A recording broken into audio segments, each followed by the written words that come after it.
नमस्कार मित्रांनो, मी ओंकार.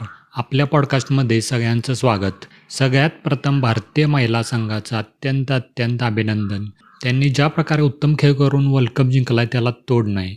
त्याचबरोबर त्यांनी अशी प्रेरणा दिली आहे मुलींना, मुलांना आणि सर्वच वयोगटातील स्त्री-पुरुषांना, की आपण पण काहीतरी चांगलं काम केलं पाहिजे.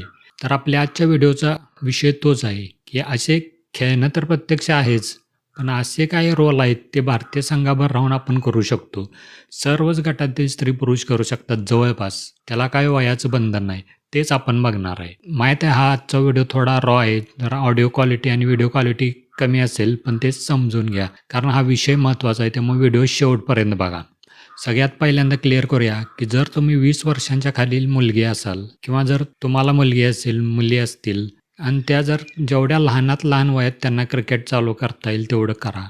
कारण आता महिला क्रिकेट अत्यंत वेगानं वाढते आणि या वर्ल्ड कप विननंतर तर फारच वेगानं वाढणार आहे. मी जर मुलगी असतो आणि 20 वर्षाच्या खाली असतो, तर मी आत्ताच्या आत्ता कोचिंग सेंटरवर असतो आजच्या दिवशी.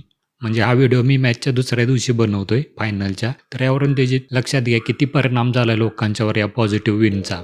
त्यामुळे जर तुम्ही 20 वर्षांच्या खालील असाल किंवा तुमच्या घरातील कोणी मुलगी 20 वर्षांच्या खाली असेल किंवा जेवढ्या लहान वयापासून तेवढं चांगलंच आहे आणि जर तिला क्रिकेटमध्ये गती असेल किंवा ते तुम्ही तपासून बघा कोचकडे नेऊन, तर तिला लवकरात लवकर क्रिकेटचं ट्रेनिंग चालू करा हीच विनंती आहे. आणि बाकी राहिलेल्या दुसऱ्यांसाठी काही संधी आहे का? हो, संधी आहे. सर्वांसाठी संधी आहे. भारतीय संघाबरोबर प्रत्यक्ष प्रवास करून काम करायची संधी आहे तुम्हाला, आपल्या सगळ्यांना. असे एकूण 13 रोल आहेत जे तुम्ही भारतीय संघाबरोबर प्रत्यक्ष प्रवास करून राहून करू शकता.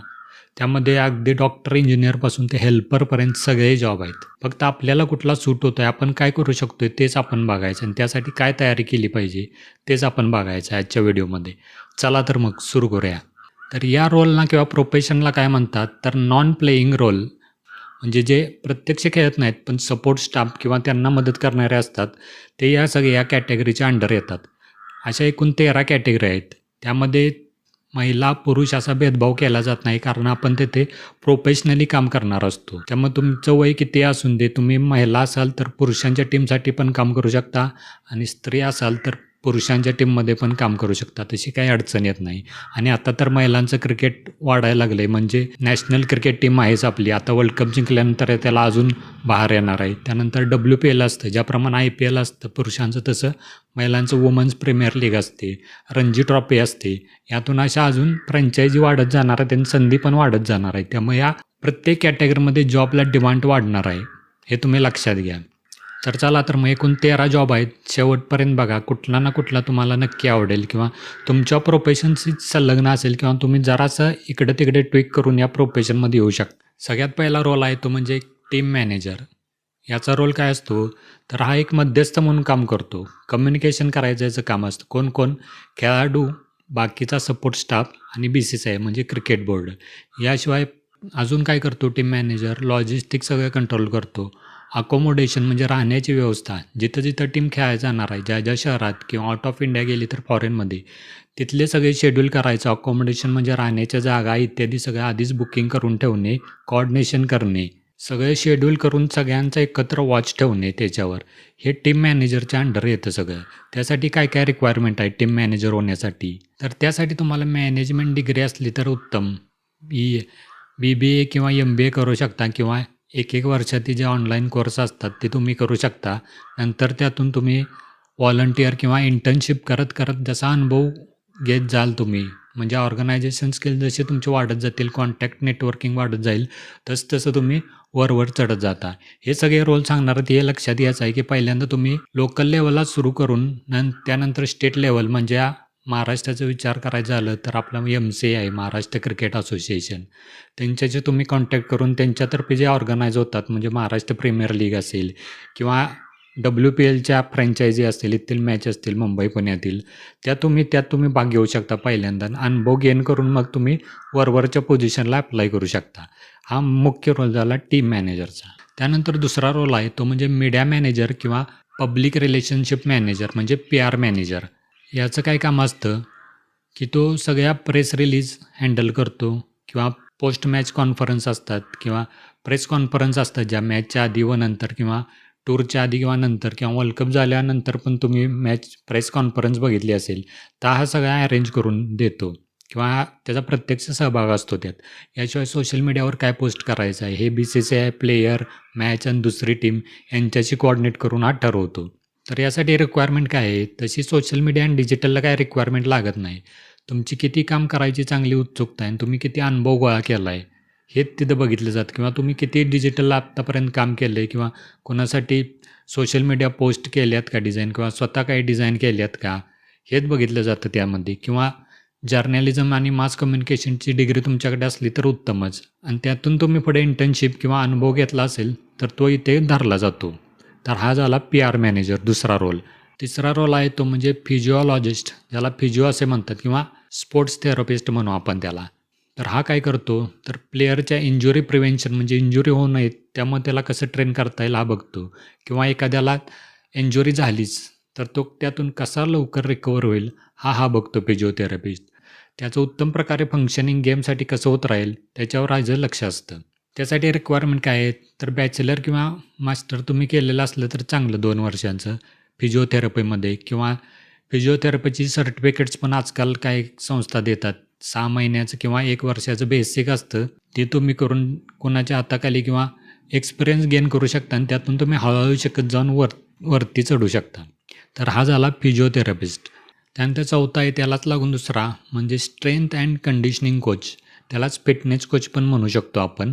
तो ओव्हरऑल फिटनेस बघतो. परफॉर्मन्स ट्रेनिंग म्हणजे कसा काय एक प्लेयर परफॉर्मन्स करतोय त्यायोगे त्याला अनुकूल असं फिटनेस शेड्यूल देणं हे त्याचं काम असतं आणि त्यांच्यावरती लक्ष ठेवणं. तर यासाठी रिक्वायरमेंट काय काय आहे, तर तुम्हाला एखादं सर्टिफिकेशन झालं असेल फिटनेसमध्ये, फिटनेस सर्टिफाईड असाल किंवा तुम्ही डिग्री किंवा डिप्लोमा केला असेल स्पोर्ट्स सायन्स मॅनेजमेंटमध्ये, तर तुम्हाला प्राधान्य दिलं जातं. कारण अशा बऱ्याच संस्था आहेत ज्या 6 महिने किंवा 1-1 वर्षापासून सुद्धा पण त्यांचे कोर्स आहेत स्पोर्ट्स सायन्समधले फिटनेस आणि ओव्हरऑल मॅनेजमेंट, फिटनेस मॅनेजमेंटचे ते तुम्ही करू शकता. याशिवाय काय काय संस्था आहेत त्या म्हणजे national strength and conditioning association. त्यांच्यातर्फे पण कोर्सेस राबवले जातात किंवा अशा डिग्री, डिप्लोमा घेतले जातात. ते पण तुम्ही करू शकता आणि यामध्ये येऊ शकता. त्यानंतर 5वा प्रकार आहे तो म्हणजे न्यूट्रिशनिस्ट किंवा डायटिशियन. हा तर फारच जोरात चालतो सध्या. यामध्ये काय येतं, तर प्रत्येक खेळाडूच्या बॉडीला आणि त्याच्या ॲलर्जीज असतील काय किंवा त्याचं टेम्परामेंट कसं आहे, याचा विचार करून तो डाएट योग्य त्या प्लेयरला ठरवून देणं, याला डायटिशियन मदत करतो त्यासाठी. तर यासाठी रिक्वायरमेंट काय असते, तर तुम्ही डायटिशियन किंवा न्यूट्रिशनिस्टचा कोर्स केला असेल किंवा डिग्री घेतली असेल तुम्ही डायटिशियन किंवा न्यूट्रिशनमध्ये, तर तुम्ही या फील्डमध्ये येऊ शकता, काही अडचण नाही आहे. त्यानंतर 6वा आहे तो म्हणजे सायकॉलॉजिस्ट किंवा त्याला मेंटल कंडिशनिंग कोच असं पण म्हटलं जातं. प्लेयरचा माइंडसेट कसा असला पाहिजे किंवा त्याचा फोकस कसा राहील गेमवर याच्यासाठी तो मदत करतो. याच्यासाठी रिक्वायरमेंट काय आहे, सायकॉलॉजीमध्ये तुम्ही डिग्री किंवा डिप्लोमा केला असला पाहिजे किंवा स्पोर्ट्स सायकॉलॉजी तुम्ही स्पेशलायझेशन असलं पाहिजे किंवा बऱ्याच संस्था 6 महिन्याचे 1 वर्षाचे पण छोटे कोर्स राबवतात वरील सर्वांप्रमाणेच. ते तुम्ही केलं तरी सुरुवात करायला काही हरकत नाही. हा करतो काय, तर प्लेयरचा माइंडसेट कसा राहायला पाहिजे, रेझिलियन्स त्याचा वाढता राहायला पाहिजे, त्याचा कॉन्फिडन्स कसा उत्तम राहील हा बघतो. त्यानंतर 7वा प्रकार आहे तो म्हणजे डाटा ॲनालिस्ट किंवा परफॉर्मन्स ॲनालिस्ट. हा थोडा कॉम्प्युटर सायन्स किंवा IT क्षेत्राशी निगडीत असणाऱ्यांसाठी उत्तम पर्याय आहे. हा काय करतो, तर व्हिडिओ ॲनालिसिस आणि परफॉर्मन्स ॲनालिसिस करतो. म्हणजे प्रत्येक खेळाडूची जी स्टॅटिस्टिक आहेत, किती रन्स केले आहेत त्यांनी किंवा किती विकेट घेतली आहेत किंवा कोणत्या कंडिशनला तो कसा खेळला, कोणत्या कंडिशनमध्ये त्याला विकेट मिळाली किंवा विकेट मिळाली नाही किंवा त्याचं बॅटिंग करताना टेक्निक कसं आहे, ह्या व्हिडिओवरून ॲनालिसिस करतो तो. त्याला व्हिडिओ ॲनालिस्ट म्हणतात किंवा डाटा ॲनालिस्ट आपण म्हणू शकतो. यासाठी कुठली काही सॉफ्टवेअर्स टूल्स येतात आणि काय कॉम्प्युटरच्या लँग्वेजेस पण येतात. त्या तुम्ही शिकल्या की 6 महिने 1 वर्ष तुम्ही शिकू शकता की तुम्ही या फील्डमध्ये येऊ शकता. रिक्वायरमेंट काय आहेत, डाटा ॲनालिटिक्समध्ये तुमचा डिग्री किंवा डिप्लोमा झाला असेल किंवा कॉम्प्युटर सायन्स ITमध्ये झाला असेल.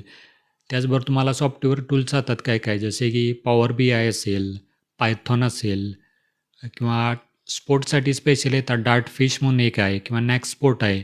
याच्याबद्दल तुम्हाला अनुभव असेल किंवा तुम्ही शिकू शकता, ऑनलाईन पण शिकू शकता, ऑनलाईन कोर्स खरेदी करू शकता किंवा संस्था पण काही शिकवतात. 6 महिने म्हणजे फार झाले यासाठी किंवा 1 वर्ष जास्तीत जास्त दिलं की तुम्ही यात एक्सपर्ट करू शकता. तर 8वा रोल आहे तो म्हणजे लॉजिस्टिक मॅनेजर आणि त्याला जोडून आहे किट मॅनेजर. हे तुलनेने जरा सोपे रोल आहेत किट मॅनेजरचा विशेषतः. लॉजिस्टिक मॅनेजर काय करतो, तर सर्व खेळाडूंचे अकोमोडेशन बुक करणे, तिकिटे बुक करणे विमानाची, व्हिसाचं बघणे फॉरेन टूर असेल तर आणि ऑन ग्राउंड प्रत्यक्ष कोऑर्डिनेशन करणे हे लॉजिस्टिक ऑफिसर बघतो. आणि किट मॅनेजर काय करतो, तर सगळ्या खेळाडूंचं जे सामान असतं, उदाहरणार्थ क्रिकेटचं म्हणणार तर पॅड असतात, सगळी इक्विपमेंट असतात, हेल्मेट वगैरे, प्रत्येक खेळाडूची जर्सी असतात, युनिफॉर्म असतात, प्रेस कॉन्फरन्ससाठी वेगळे युनिफॉर्म असतात, किट असतात. ते सगळं कॅरी करणे, त्याचं मॅनेजमेंट करणे हा तो बघतो. कोण? लॉजिस्टिक मॅनेजर आणि किट मॅनेजर दोघं मिळून हे काम करतात. तर यासाठी काय आहे रिक्वायरमेंट, तर तुम्ही स्पोर्ट्स मॅनेजमेंट म्हणजे तुम्ही डिग्री, डिप्लोमा किंवा 1 वर्षाचं म्हणजे फार 6 महिन्याचे पण कोर्सेस आहेत यासाठी. जसं तुम्ही अनुभव घेत जाईल तसं तुमचे रिकमेंडेशन लेटर मिळत जातात आणि तुम्ही वरच्या लेवलला अप्लाय करत भारतीय संघापर्यंत पोहोचू शकता. फक्त त्यासाठी तुमचे ऑर्गनायझेशन स्किल्स चांगले पाहिजे आणि कम्युनिकेशन स्किल्स चांगली पाहिजेत. बस. हे 9 मुख्य रोल होते जे कायम टीमबरोबर असतातच हे लोक. आता जे पुढचे 4 बघणार आहेत ते टीमबरोबर कायम असतीलच असं नाही. म्हणजे कधी-कधी असतील, कधी-कधी नसतील. त्यांना ॲडमिनिस्ट्रेटिव्ह रोल असे म्हणतात. त्यामध्ये पहिला म्हणजे एकूण 10वा रोल आहे तो म्हणजे सोशल मीडिया मॅनेजर किंवा डिजिटल कंटेंट मॅनेजर. जे सोशल मीडियावर किंवा डिजिटल मीडियावर दिसते हा मॅनेज करतो. त्यानंतर 11वा रोल आहे की टीम व्हिडिओग्राफर किंवा फोटोग्राफर कालच असेल. टीमचे जे फोटो आणि व्हिडिओज येतात ते हा मॅनेज करतो. म्हणजे प्रत्यक्ष काढणे आणि BCCIला देणे हे याचं काम असतं. मैदानावरचे असतात जे कॅमेरे ते वेगळं डिपार्टमेंट आहे. हे टीमचे व्हिडिओग्राफर आणि फोटोग्राफर वेगळे असतात. त्यानंतर 12वा येतो म्हणजे इव्हेंट आणि ट्रॅव्हल कोऑर्डिनेटर, स्पॉन्सरशिप आणि मार्केटिंगमधले लोक येतात ते. म्हणजे ॲड असतील किंवा काही इव्हेंटला प्लेयरला न्यायचं असेल तर ते हे सगळे हँडल करतात. हे मुख्य 12 रोल आहेत. जे टीमबरोबर कायम शक्यतो असतातच. आणि जर तुम्ही कशातच बसत नसाल, तर तुम्ही बेसिक सर्टिफिकेशन कोर्स यातल्या कशातही करू शकता आणि किंवा 13वा रोल पण आहे इथं हेल्परचा किंवा असिस्टंट बनू. असिस्टंट तुम्ही टीम मॅनेजर बनू शकता, असिस्टंट फिजिओथेरपिस्ट बनू शकता, असिस्टंट डायटिशियन बनू शकता. म्हणजे जे मुख्य रोल करतायत त्यांना तुम्ही असिस्ट करू शकता. त्यासाठी काय लागतं, 6 महिन्याचं तुम्ही सर्टिफिकेशन कोर्स करा प्रत्येक ह्याच्यातला आणि त्यांना जॉईन होऊ शकता. जसा अनुभव वाढत जाईल तसं तुमचं पण क्वालिफिकेशन वाढत जाईल, एक्सपिरियन्स वाढत जाईल. तुम्हाला रिकमेंडेशन लेटर मिळत जातील आणि तुम्ही वरच्या पोझिशनला जात जाल. तर प्रत्यक्ष खेळत नसलं तरी या 13 प्रकाराने आपण टीमबरोबर राहू शकतो. आणि असं काही नाही की तुम्ही सायकॉलॉजी निवडली की त्यातच डिग्री केली पाहिजे, डिप्लोमा केला पाहिजे. तुमचं वय कमी असेल 18-19 वर्ष तर तुम्ही करू शकता. वय जास्त असेल तर तुम्ही बेसिक 3 किंवा 6 महिन्यांचे कोर्स करू शकता किंवा कंबाईन करू शकता. स्पोर्ट्स सायन्स म्हणजे मॅनेजमेंटचा कोर्स करू शकता. त्याच्याबरोबर न्यूट्रिशनिस्ट किंवा सायकॉलॉजीचा कोर्स पण करू शकता. आणि असं कंबाईन करून तुमचा रिझ्युमे अजून स्ट्राँग बनू शकतो आणि तुम्ही नेटवर्किंग पण यामध्ये लागतं. जसं तुम्ही इव्हेंटमध्ये पार्टिसिपेट व्हायला लागाल किंवा व्हॉलंटिअर कराल, त्याकडून तुम्हाला रिकमेंडेशन लेटर घ्यायचे आहेत आणि त्याचा आपल्या रिझ्युममध्ये वापर करायचा आहे. त्यायोगे तुम्हाला अजून मोठ्या-मोठ्या संधी मिळतील. पहिल्यांदा आपण लोकल लेव्हलला करू शकतो. त्यानंतर आपण जरा मोठ्या लेव्हलला म्हणजे महाराष्ट्र प्रीमियर लीग असेल किंवा वुमन्स प्रीमियर लीग असेल, त्यामध्ये अप्लाय करू शकतो आणि त्यानंतर तुम्ही अजून मोठ्या लेव्हलला म्हणजे इंडियन टीम लेव्हलला जाऊ शकता. तर आजच्या व्हिडिओमध्ये इतकंच. तुम्हाला जर अजून काही डिटेलमध्ये माहिती पाहिजे असेल यातील कशाबद्दल, तर तुम्ही खाली कमेंट करा. म्हणजे एखादे इन्स्टिट्यूट पाहिजे असतील तुम्हाला, कुठली बाबा सर्टिफिकेट कोर्स कुठली इन्स्टिट्यूट कुठल्या सर्टिफिकेट कोर्स चांगला देते किंवा डिग्री, डिप्लोमा कुठे चांगला मिळतो, कोणते पाहिजे असेल तर कमेंटमध्ये सांगा. मी नक्की त्याला रिप्लाय करायचा प्रयत्न करीन. तर शेवटी पुन्हा एकदा भारतीय महिला संघाचं वर्ल्ड कपच्या विजयाबद्दल हार्दिक अभिनंदन. त्यांनी ज्या प्रकारे वर्ल्ड कप जिंकून देशातील मुलींना विशेषतः प्रेरणा दिली त्याला काही तोड नाही. त्यामुळे परत एकदा सांगतो, जर तुमच्या घरी तुम्ही स्वतः 20 वर्षांच्या खालील मुलगी असाल किंवा तुमच्या घरात कोण असतील मुलगी, तर तुम्ही जरूर क्रिकेटचा विचार करा आजपासूनच. जर तुम्हाला हा व्हिडिओ उपयोगी वाटत असेल किंवा जर तुमचं कोणी मित्र वगैरे त्यांच्या घरी मुली आहेत किंवा ज्यांना क्रिकेटमध्ये करिअर करायचं आहे किंवा त्याच्या संबंधित करिअर करायचं आहे, त्यांना तुम्ही हा व्हिडिओ पाठवू शकता. चला तर मग पुढच्या व्हिडिओमध्ये भेटूया. जय हिंद, वंदे मातरम.